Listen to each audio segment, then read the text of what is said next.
Assalamualaikum warahmatullahi wabarakatuh.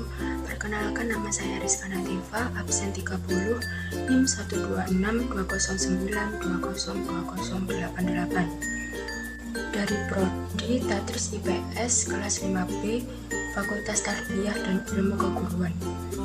Saya akan menjelaskan materi mengenai potensi sumber daya alam di Indonesia untuk kelas 7 SMP atau MTS derajat. Berikut videonya. Potensi sumber daya alam di Indonesia. Tujuan pembelajaran ini yaitu siswa mampu menjelaskan apa itu potensi sumber daya alam, hutan, tambang, dan sebagainya akan dijelaskan pada materi berikut ini. Sumber daya alam merupakan semua potensi alam yang ada di bumi. Nilai dari sumber daya alam ditentukan atas kegunaannya bagi manusia. Sumber daya alam dapat dikelompokkan menjadi 5. Yang pertama, ada sumber daya alam berdasarkan kemungkinan pemulihannya. Yang kedua, ada sumber daya alam berdasarkan materinya. Yang ketiga, ada sumber daya alam berdasarkan habitatnya. Dan yang keempat, ada sumber daya alam berdasarkan bagian atau bentuk yang dapat dimanfaatkan. Untuk yang terakhir adalah sumber daya alam berdasarkan daya pakai dan nilai konsumsi. Nah, untuk sumber daya alam berdasarkan kemungkinan pemulihannya ini dibagi menjadi sumber daya terbarukan, dan sumber daya terbarukan ini dibagi lagi menjadi 3. Ada pembaruan melalui reproduksi, pembaruan melalui siklus, dan terakhir sumber daya alam yang tidak terbarukan. Maksud dari sumber daya alam tak terbarukan ini adalah sumber daya alam dapat dibentuk kembali oleh alam, jadi ini hampir tidak dapat habis. Nah, ini bisa terjadi dengan cara reproduksi dan siklus.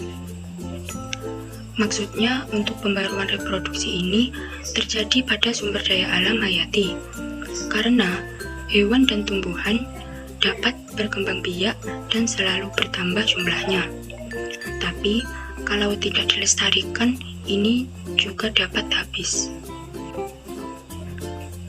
Lalu yang kedua ada pembaruan melalui siklus. Ini contohnya adalah air dan udara. Maka dari itu sumber daya air tersebut selalu terbarui. Tapi aktivitas manusia yang tidak menjaga dapat menurunkan kualitas dan kuantitas sumber daya alam tersebut. Untuk yang terakhir ada sumber daya alam yang tidak terbarukan. Contohnya adalah mineral, barang tambang, batu bara, gas alam, dan bahan bakar fosil. Selanjutnya, ada sumber daya alam berdasarkan materinya. Ini dibagi lagi menjadi 2 macam, ada sumber daya alam organik dan sumber daya alam anorganik. Sumber daya alam organik ini maksudnya adalah sumber daya alam yang materi pembentukannya berasal dari makhluk hidup, terdiri atas hewan dan tumbuhan. Contohnya adalah kehutanan, pertanian, perikanan, dan peternakan ikan seperti yang ada di gambar. Yang kedua adalah sumber daya alam anorganik. Maksudnya itu adalah sumber daya alam yang materialnya berasal dari benda mati, yang berupa zat padat, cair, dan gas. Contohnya ada tanah, batuan, minyak, mineral, dan gas alam. Selanjutnya ada sumber daya alam berdasarkan habitatnya. Ini dibagi lagi menjadi 2. Ada terestis dan ada sumber daya alam akuatik. Maksud dari terestis ini, semua sumber daya yang mempunyai hubungan dengan tanah sebagai tempat atau lahan sekitar manusia. Contohnya ada keramik, genteng, batu bata, seperti yang ada di gambar. Yang kedua ada sumber daya alam akuatik. Maksudnya itu sumber daya alam yang ada hubungannya dengan air. Contohnya seperti danau, sungai, air hujan, air laut. Selanjutnya ada sumber daya alam berdasarkan bagian atau bentuk yang dapat dimanfaatkan. Ini ada 5, ada sumber daya alam materi, sumber daya alam hayati, sumber daya alam energi, sumber daya alam ruang, dan terakhir yaitu sumber daya waktu. Kalau untuk sumber daya materi maksudnya itu adalah sumber daya alam yang berbentuk materi, contohnya mineral magnetik, hematit, limotit, siderit, dan pasir kuasa. Kalau sumber daya hayati, itu maksudnya adalah sumber daya alam yang berbentuk makhluk hidup, yaitu hewan dan tumbuhan. Kalau sumber daya alam energi, itu maksudnya sumber daya alam yang berguna untuk menghasilkan energi.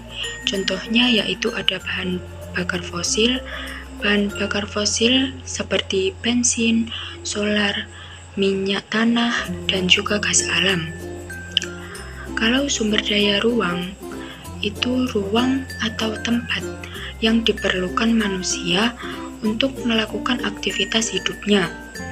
Jadi, semakin besar pertambahan penduduk, semakin sulit juga diperoleh sumber daya tempat tinggal. Contohnya ada sumber daya waktu. Sumber daya waktu itu maksudnya sumber daya alam yang terkait dengan pemanfaatan sumber daya alam lainnya. Selanjutnya ada sumber daya alam berdasarkan daya pakai dan nilai konsumsi. Ini dibagi lagi menjadi 2, ada sumber daya alam tidak cepat habis, dan yang kedua ada sumber daya alam yang cepat habis. Sumber daya alam yang tidak cepat habis ini dikarenakan nilai konsumsi benda-benda itu kecil. Selain itu, sumber daya alam jenis ini juga dapat dipakai secara berulang hingga tidak cepat habis. Contohnya adalah intan, batu permata, dan logam mulia. Kalau sumber daya alam yang cepat habis itu disebabkan karena konsumsinya itu cukup tinggi. Selain itu, juga sumber daya jenis ini umumnya sangat susah untuk didaur ulang. Contohnya itu seperti bensin, gas alam, karena itu sering dipakai. Misal bensin, motor dan mobil pasti menggunakan bensin sebagai bahan bakar.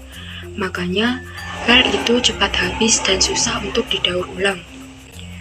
Jadi, kesimpulannya adalah potensi sumber daya alam Indonesia adalah hutan, laut, minyak bumi, gas alam, dan batu bara. Itu dapat dilakukan upaya untuk pemanfaatan potensi sumber daya alam Indonesia. Untuk menjadi negara lebih maju, maka kita harus menjaganya bersama-sama. Mungkin cukup sekian yang dapat saya sampaikan. Ada kurang lebihnya saya mohon maaf. Wassalamualaikum warahmatullahi wabarakatuh.